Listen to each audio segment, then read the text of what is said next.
Hi everyone, this is Pallavi once again signing in from तमन्ना वानी। उम्मीद है आप सभी मस्त होंगे, स्वस्थ होंगे और अपने लिए जीना शुरू कर दिए होंगे। फिलहाल एक चीज मुझे बातचीत में के दौरान मुझे एक चीज ध्यान में आया, वो ध्यान था property right. According to Hindu succession right जो है सक्सेशन एक्ट 1956 जिसको अमेंड किया गया 2005 में, उसमें कहा जाता है कि हिंदू लॉ में तो लड़कियों का भी प्रॉपर्टी पर अधिकार है और लड़कों का भी है। साथ ही साथ अलग अलग मुस्लिम लॉ में कुछ थोड़ा सा डिफरेंस है, लेकिन सब में लगभग यह कहा गया है कि लड़कियों का भी प्रॉपर्टी पर राइट है। लेकिन क्या हम उस राइट को लड़कियों को देना चाहते हैं? इसके लिए एक छोटा सा केस स्टडी मैंने किया।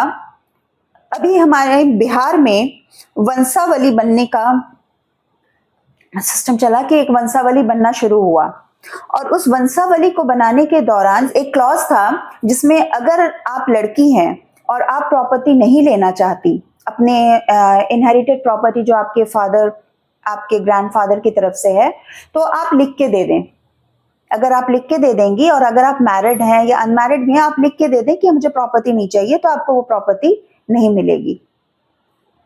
इस केस स्टडी के दौरान मैंने पाया, मैंने लगभग 50 लोगों पर यह केस स्टडी किया और बहुत छोटा सा ही सैंपल लिया था और अलग अलग जगह के अलग अलग डिस्ट्रिक्ट के लोग थे वो, और उनमें से 10 जो थे वो हाईली एजुकेटेड थे और बाकी लोग अलग अलग क्लास के थे। मैंने क्लास को लिया lower middle class, upper class, इस तरह से। तो मैंने देखा कि उन सबों में एक चीज बड़ी कॉमन थी जो मेरे रिजल्ट में आया, और वह कॉमन फैक्टर ये था कि हर कोई चाह रहा था किसी न किसी तरह से, जिनके घर में लड़के हैं, जिनके घर में सिर्फ लड़कियां हैं, उनकी स्थिति थोड़ी डिफरेंट थी। जिनके घर में लड़के हैं उनके यहाँ सब कोई लगभग यह चाह रहे थे कि यह जो प्रॉपर्टी है इसमें लड़कियों को अधिकार ना मिले और वो लिख के दे दें कि उन्हें अधिकार नहीं चाहिए। यह कोशिश लगभग सभी ने की। काफी लड़ाई झगड़ा भी हुआ, बीच में से रोक भी दिया गया और बहुत कुछ हुआ। तो मैं यह समझ नहीं पा रही थी कि आखिर मतलब अभी तक मैं यह समझ नहीं पाई हूं और अभी तक मैं इस पे काम कर ही रही हूं, इस साइकोलॉजी पे, कि लड़कियों को प्रॉपर्टी नहीं देने के पीछे कारण क्या है। कुछ लोगों से बातचीत करके यह पता चला कि लड़कियों को दहेज तो दे ही देते हैं। दहेज प्रथा पर तो कब से रोक लगी गई है। दहेज जिसका लीगल तरीका तिलक है, उस पर तो कब से रोक लगा हुआ है। कोर्ट मैरिज का सिस्टम है, लेकिन फिर भी दहेज प्रथा चलते आ रही है। और सरप्राइजिंगली इसमें जो मुझे मजेदार पार्ट यह लगा कि लड़कियां भी चाह रही हैं कि वो प्रॉपर्टी पे राइट ना लें, उनका प्रॉपर्टी पे राइट नहीं होना चाहिए। वो अपने भाइयों को दे देंगे, अपने पिता को दे देंगी, अपने चाचा को दे देंगी, लेकिन वो नहीं रखेंगी क्योंकि उनको ऐसा लगता है कि मायके से मेरा रिलेशन खत्म हो जाएगा। बात सही है, पैसे की जहां बात आती है तो भाई भाई का नहीं होता, भाई बहन का कहां से हो पाएगा। और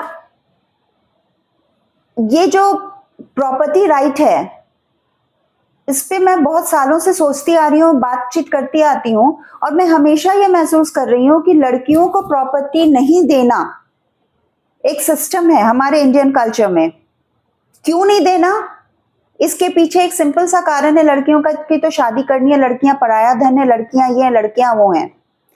और फिर कहा जाता है लड़कियां अपने ससुराल में पैसे क्यों नहीं मांगती, उनका तो ससुराल में पूरा हक है। जब उनका प्राइमरी हक ही नहीं मिल रहा है उन्हें, तो सेकेंडरी कहां से मिलेगा? और फिर वो सेकेंडरी पे दावा क्यों करें? प्राइमरी हक है जब उनका, और उनसे ये कहा जा रहा है कि आप लिख दें।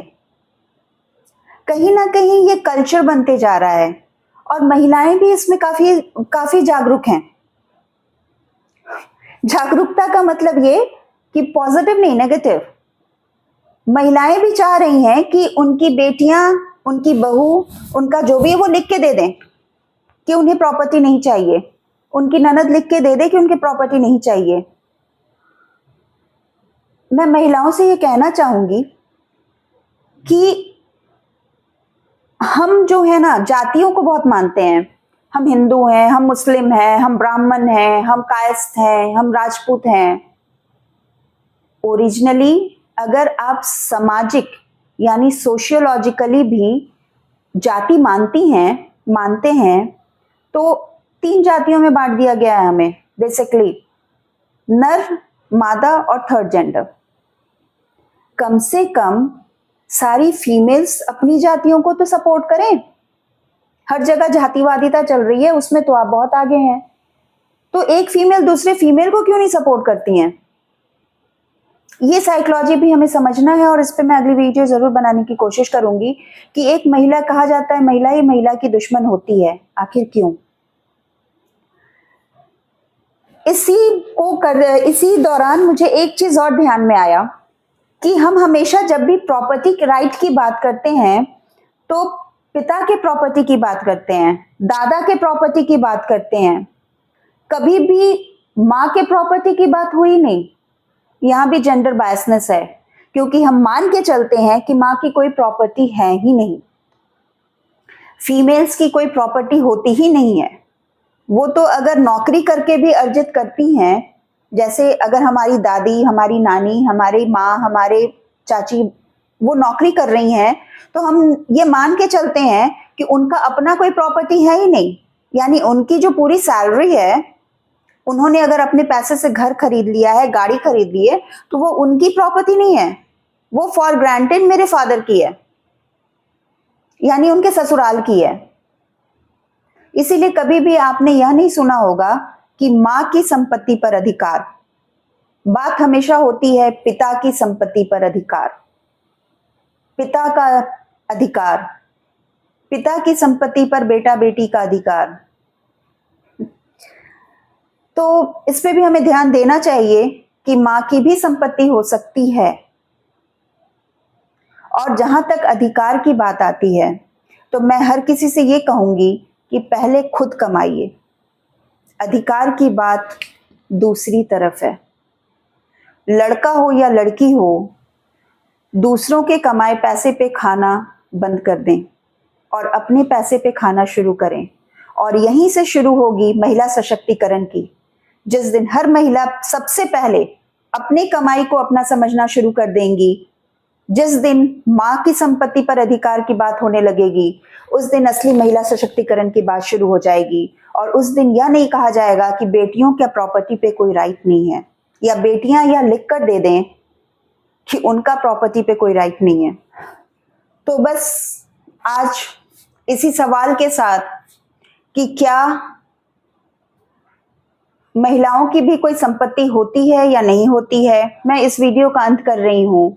जल्दी ही एक नए वीडियो के साथ आप सबों के साथ फिर से जुड़ूंगी।